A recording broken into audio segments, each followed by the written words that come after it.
The problems that exist today really require a training of young people, and they have to be trained, first of all, in how to be able to basically communicate and understand people different from themselves. And they have to be trained in how to understand problems around them in a way that has real meaning.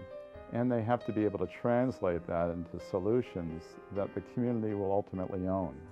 Hello, my name is Hugh Riddleberger.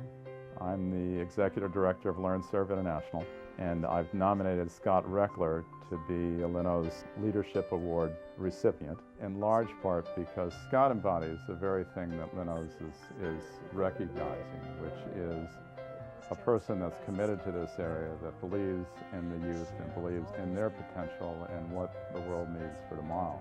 And I can't think of a better person that's more deserving by both what he does in terms of how he lives his life personally and what he's doing to train young people for tomorrow.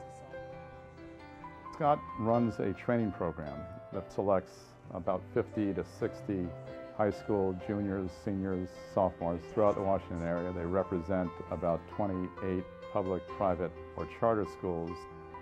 He, first of all, introduces them to one another. None of them know each other, and takes them on a weekend retreat in West Virginia so they learn the basics of understanding others and of communication. And then over the course of a journey of an 8-month program, he teaches them the elements of what it means to be a responsible social leader and an entrepreneur, and helps each of them design a project that's going to have some type of community impact, as well as teaching them how to launch something that serves others.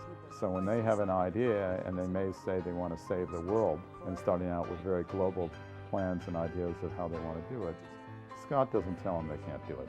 Rather, he helps them begin to see how they can take their lofty ideals and translate it into something that's really practical and doable, and yet it's owned by the student. And I think they recognize, appreciate that, and respect him for it. And as a result, they become successful. My hope, frankly, is that people will line up behind Scott and want to take on what he's begun and expand it in this region, if not expand it nationally.